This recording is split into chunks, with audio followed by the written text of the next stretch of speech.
요즘 금융계에서 정말 흥미로운 일이 벌어지고 있어요. 한동안은 정말 완전히 멈춰 있었던 것 같은데 새로운 은행 만들기 경쟁에 다시 불이 붙었거든요. 그렇죠. 불과 몇 년 전만 해도 은행을 새로 만든다. 이건 거의 상상하기 힘든 일이었는데 분위기가 완전히 바뀌었습니다. 맞아요.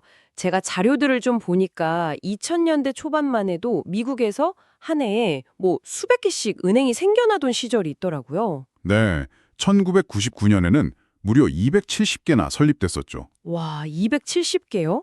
그런데 글로벌 금융위기 이후로는 그 숫자가 거의 0에 가까워졌잖아요. 그야말로 빙하기였어요. 정확합니다. 그런데 2020년 바로 지금 은행 인가 신청 건수가 5년 만에 최고치를 기록하면서 폭발적으로 늘고 있습니다. 바로 그 지점이에요. 갑자기 왜 이러는 걸까요? 이게 단순히 경기가 좀 풀려서 그런 건 아닌 것 같은데 오늘 이 흐름 아주 제대로 한번 파헤쳐 보죠. 이건 단순한 경기 순환의 문제가 아닙니다. 지난 10년간 이어져 온 금융산업의 권력 지도가 뭐랄까 근본적으로 바뀌고 있다는 신호탄이죠. 권력 지도가 바뀐다? 네, 과거가 핀테크가 기존 은행의 틈새를 파고드는 시대였다면 이제는 그 핀테크들이 직접 은행이 되려는 거대한 전환이 시작된 거예요. 아, 그러니까 도전자에서 아예 경기장 주인이 되려는 움직임이라는 거군요. 맞습니다. 그리고 이 거대한 전환 뒤에는 세 가지 아주 결정적인 동력이 있습니다. 바로 수익성, 그리고 핀테크의 성장, 마지막으로 판을 뒤흔든 결정적인 규제 변화입니다. 수익성, 핀테크의 성장, 규제 변화. 알겠습니다. 오늘 이 세 가지를 중심으로 지금이 왜 금융혁신의 분기점인지 한번 이야기 나눠보겠습니다. 좋습니다. 그럼 먼저 과거로 돌아가서 그 많던 은행들은 다 어디로 갔는지부터 짚어봐야겠네요.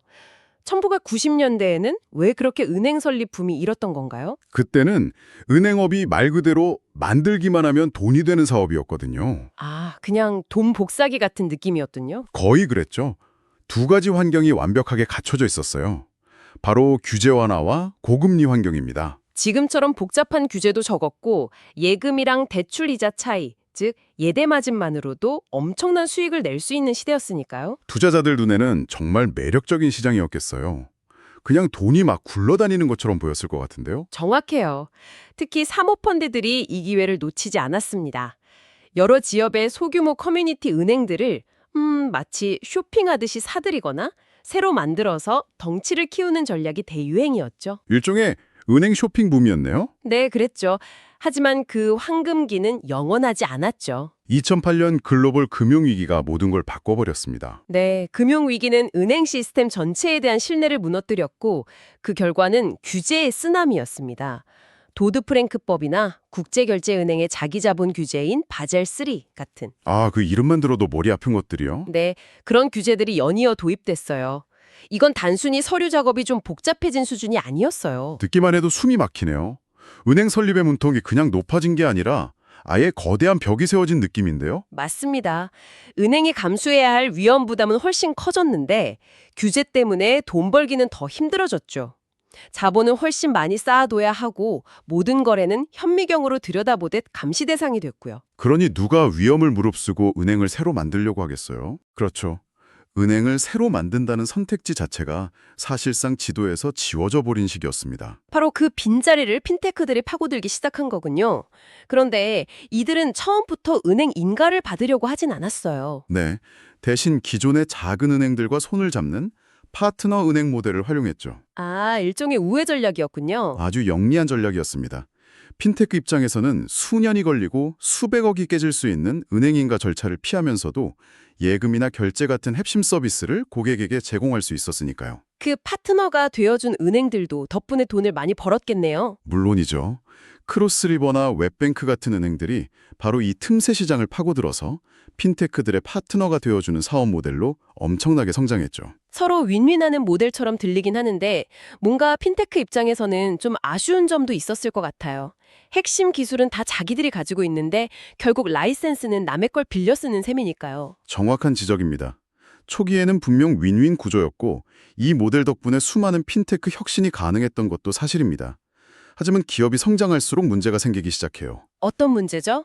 예를 들어 고객이 수천만 명이 되면 파트너 은행에 내는 수수료가 천문학적으로 불어나고요.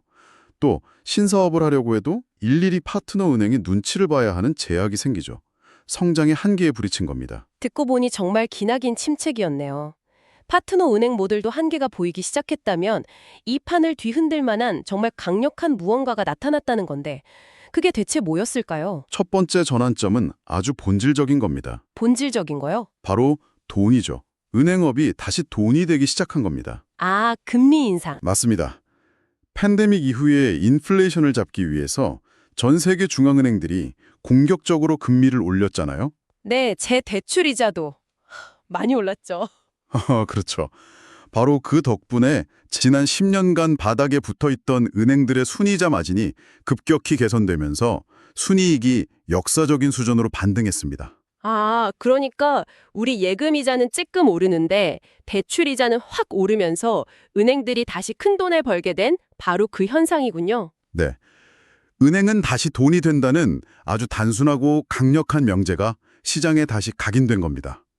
은행업 자체가 다시 매력적인 투자처로 떠오른 것, 이게 바로 첫 번째 동력이었습니다. 그리고 두 번째 전환점이 흥미로워요. 과거의 도전자였던 핀테크의 성장 그 자체라는 점이요. 이제는 파트너 관계에 만족하지 못할 만큼 커버렸다는 거군요. 그렇습니다. 레볼루트나 로빈후드 같은 기업들을 생각해 보세요. 이들은 이제 단순한 앱이 아니라 수천만 명의 고객을 보유한 거대 금융 플랫폼입니다. 그렇죠. 이들 비즈니스에서 고객 예금과 대출을 통한 이자 수익이 이제 핵심 비즈니스로 자리 잡았어요. 하지만 직접 은행이 된다는 건 엄청난 규제와 비용을 감수해야 하는 뜻인데 파트너 은행에 내는 수수료가 그 정도로 부담스러웠던 건가요? 아니면 다른 전략적인 이유가 더 큰 건가요? 둘 다입니다. 수수료도 물론 막대한 부담이지만 더 큰 문제는 통제권이에요. 통제권이요? 네. 자체적으로 예금을 받고 그 돈으로 직접 대출을 해주고 또 고객에게 FDIC 같은 정부의 예금자 보호를 직접 제공하려면 은행 인가가 필수적이에요. 언제까지 남의 집 부엌을 빌려서 장사할 수는 없는 노릇이죠. 아, 사업의 핵심을 직접 통제하고 싶다는 욕구가 폭발한 거군요. 바로 그겁니다. 자, 그럼 이제 환경이 무르익고 플레이어들도 준비가 됐네요. 여기에 기름을 부은 결정적인 세 번째 전환점이 등장합니다. 바로 규제 환경의 변화죠. 네, 이것이 아마 가장 결정적인 촉매제일 겁니다. 그동안 신규 인가에 극도로 소극적이던 통화감독청, OCC나 연방예금보험공사, FDIC 같은 규제 당국의 태도가 전향적으로 바뀌기 시작했어요. 어떻게 바뀌었나요? 소위 신청해도 어차피 안 내준다는 사실상의 거부 정책이 끝나고 새로운 플레이어들에게 문을 열어주려는 움직임이 나타난 거죠. 그리고 그 변화의 정점을 찍은 사건이 바로 2025년에 통과된 제니어스 액트라는 법안이라고요? 이게 대체 뭐길래 판을 바꿨다고까지 하는 거죠? 이 법의 핵심은 역사상 최초로 스테이블 코인에 대한 연방법적 규제 체계를 마련했다는 점입니다. 스테이블 코인 규제요? 네, 쉽게 말해서 정부가 자격 있는 금융기관은 이제 합법적으로 달러와 연동된 디지털 화폐를 발행하고 유통해도 좋다고 공인해 준 겁니다. 와, 이건 그냥 규제 하나가 바뀐 수준이 아니라 거의 금융계의 새로운 대륙이 발견된 거나 마찬가지네요. 이게 왜 그렇게 중요한가요? 한번 생각해 보세요. 지금까지 국제 결제는 비자, 마스터카드나 스위프트처럼 수십 년 된 낡고 비싼 결제망을 이용해야 했습니다. 네, 수수료도 비싸고 시간도 오래 걸리죠. 그렇죠. 그런데 갑자기 정부가 이제 블록체인 기반의 새로운 디지털 고속도로를 깔아도 좋다고 허가해 준 겁니다. 이건 단순히 새로운 결제 수단이 하나 더 생기는 수준이 아니에요. 금융의 근간이 되는 돈의 이동 방식 자체에 대한 거대한 혁신을 예고하는 신호탄입니다. 이 새로운 고속도로를 선점하기 위한 경쟁이 시작됐다는 거군요. 바로 그겁니다. 이 엄청난 기회를 잡기 위해 수많은 기업들이 스테이블 코인 발행 자격을 얻으려 할 것이고 그 가장 확실하고 신뢰도 높은 방법이 바로 은행, 특히 연방정부의 인가를 받은 은행이 되는 겁니다. 아, 그래서 은행 인가의 매력이 그야말로 폭발적으로 높아지는 계기가 된 거군요. 네, 맞습니다. 그럼 이제 선택의 시간이네요. 어떤 종류의 은행이 될 건지 목표에 따라 길이 달라지는 거군요. 단순히 은행 인가라고만 할 게 아니라 여러 종류가 있다고요? 네, 각자의 야망과 전략에 따라 선택할 수 있는 플레이북이 크게 세 가지 있습니다. 세 가지요? 첫째는 내셔널 뱅크 차터입니다. 이건 우리가 흔히 생각하는 정식 은행이 되는 길이에요. 예금, 대출, 결제 등 모든 종합 금융 서비스를 제공할 수 있는 완전체죠. 가장 강력하지만 그만큼 요건도 가장 까다롭습니다. 모든 걸 다 할 수 있는 만능 키 같은 거군요. 다른 선택지들은 뭔가요? 두 번째는 트러스트 뱅크 차터입니다. 이건 자산 관리나 수탁, 즉 커스터디 업무에 특화된 인가예요. 고객의 자산을 안전하게 보관하고 관리하는 금고지기 역할에 집중하는 거죠. 아, 그렇다면 스테이블코인 사업에 특히 유리하겠네요. 스테이블코인은 결국 그 가치를 보증하는 실제 달러를 어딘가에 안전하게 보관하는 게 핵심이니까요. 정확합니다. 그래서 서클이나 코인베이스 같은 암호화폐 기반 기업들이 주로 이 트러스트 뱅크 차터를 목표로 하고 있습니다. 모든 은행 업무를 할 필요는 없지만 스테이블 코인 발행과 관리에 필요한 핵심적인 금융 신뢰도를 확보할 수 있으니까요. 마지막 세 번째는 좀 독특하다고 들었어요. 산업대출회사, ILC라는 거죠? 네, 이건 원래 제조업 같은 비금융기업이 자사 고객들에게 할부 금융 같은 서비스를 제공하기 위해 설립하던 자회사 형태의 은행입니다. 자동차 회사가 캐피털사를 두는 것과 아주 비슷한 개념이죠. 그런데 이걸 왜 요즘 기술 기업들이 주목하는 건가요? 일반 은행에 비해 규제가 다소 느슨하다는 장점이 있기 때문입니다. 그래서 월마트 같은 유통 대기업이나 다른 기술 기업들이 금융업에 진출하는 일종의 뒷문으로 활용하려는 시도가 계속되고 있어요. 아, 일종의 꼼수 같은 건가요? 뭐 그렇게 볼 수도 있죠. 물론 이 때문에 기존 은행들의 엄청난 견제를 받기도 합니다. 공정한 경쟁이 아니다라는 거죠. 시장은 이런 변화의 소용돌이를 어떻게 보고 있나요? 투자자들도 다시 은행에 주목하고 있습니까? 네, 아주 분명한 신호들이 나타나고 있어요.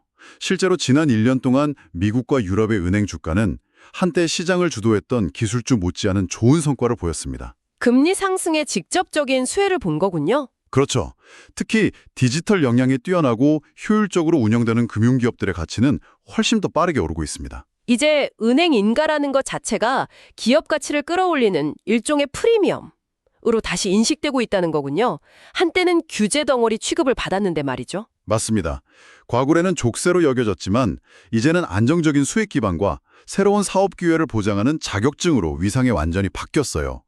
투자자들은 은행 인가를 보유한 핀테크 기업에 훨씬 더 높은 가치를 부여하기 시작했습니다. 안정성과 성장성을 동시에 잡았다고 보는 거죠. 당연히 기존 은행들의 반발도 만만치 않겠어요. 자신들의 영역을 침범하는 새로운 경쟁자들이니까요. 엄청나죠. 미국 독립 커뮤니티 은행가 협회, ICBA 같은 기존 은행 이익단체들은 핀테크 기업에 대한 은행 인가가 금융 시스템의 안정성을 해치고 불공정한 경쟁을 유발한다며 강하게 문제를 제기하고 있습니다. 기존 은행들 입장에서는 충분히 할 수 있는 주장이네요. 우리는 이 모든 규제를 지키면서 힘들게 사업하는데 저 핀테크들은 쉬운 길로 들어와서 과실만 따먹으려 한다 이렇게 생각할 수 있잖아요. 네, 그런 논리입니다. 기술 기업들이 금융의 본질적인 리스크 관리에는 소홀한 채 첨단 기술만 내세워 고객을 현혹할 수 있다는 우려죠. 이런 정치적, 규제적 리스크는 앞으로 새로운 은행 인가 과정에서 계속해서 중요한 변수가 될 겁니다. 순탄하게만 진행되진 않을 거다. 네, 그렇습니다. 정말 치열한 전쟁터네요. 그렇다면 이 경쟁 속에서 누가 최종 승자가 될까요? 기술로 무장한 핀테크일까요? 아니면 자본과 신뢰를 갖춘 기존 은행일까요? 저는 둘 중 하나가 아니라 핀테크의 기술 DNA와 은행의 안정성을 가장 성공적으로 융합하는 모델이 승리할 거라고 봅니다. 융합 모델이요? 네, 이건 그냥 좋은 앱을 만드는 수준의 이야기가 아니에요. 빠른 실행력, 고객 중심 문화, 데이터 기반 의사결정 같은 테크 기업의 문화와 동시에 리스크 관리와 규제 준수라는 은행의 핵심 역량을 한 조직 안에 완벽하게 녹여내는 거죠. 그런 하이브리드 모델의 성공 사례가 벌써 나오고 있나요? 물론입니다. 유럽의 클라르나, 남미의 누뱅크가 대표적이죠. 들어본 이름들이네요. 이들은 처음부터 기술회사로 시작해서 은행으로 성장한 기업들입니다. 핀테크의 편리함과 빠른 실행력을 갖추고 있으면서도 동시에 은행으로서의 신뢰와 규제 체계 안에서의 안정성을 모두 확보했죠. 출발선부터 다른 셈이군요. 기존 은행들은 거대한 조직과 낡은 시스템을 바꾸는 데 시간이 걸리고 신생 핀테크들은 신뢰와 규제 경험을 쌓는 데 어려움을 겪는데 이들은 처음부터 두 장점을 모두 가지고 시작한 거니까요. 맞습니다. 그래서 이들이 가장 유리한 고지에 있다고 보는 전문가들이 많습니다. 미래 금융의 승자는 결국 은행처럼 움직이는 기술회사 또는 기술회사처럼 움직이는 은행이 될 가능성이 높습니다. 오늘 이야기 정말 흥미롭네요. 정리를 해보면 금리 상승으로 은행업 자체의 매력이 다시 커졌고 그 사이 충분히 성장한 핀테크는 더 큰 도약을 위해 직접 은행이 들여는 야심을 드러냈습니다. 그리고 스테이블 코인 규제라는 결정적인 촉매제가 등장하면서 지금 금융산업은 거대한 지각 변동의 한가운데에 서 있는 거군요. 네, 이건 단순한 순환 주기가 아닙니다. 앞으로 5년, 나아가 한 세대의 금융 경쟁 구도를 결정지을 중요한 분기점이에요. 과연 은행이 다시 한번 금융혁신의 중심에 설 수 있을지 아니면 그 자리를 기술기업에 내주게 될지 지켜봐야 합니다. 어쨌든 경쟁은 소비자에게 좋은 거니까요. 그렇죠. 확실한 건 이 치열한 경쟁이 결국 우리 같은 소비자들에게는 더 나은 서비스와 새로운 기회로 돌아올 가능성이 높다는 점입니다. 마지막으로 이 방송을 듣는 분들께 생각해볼 질문을 하나 던져드리고 싶네요. 기술회사가 점점 은행처럼 변하고 은행은 기술회사가 되려는 노력하는 시대. 여러분은 궁극적으로 누구에게 당신의 돈을 더 신뢰하고 맡기시겠습니까? 시청해주셔서 감사합니다.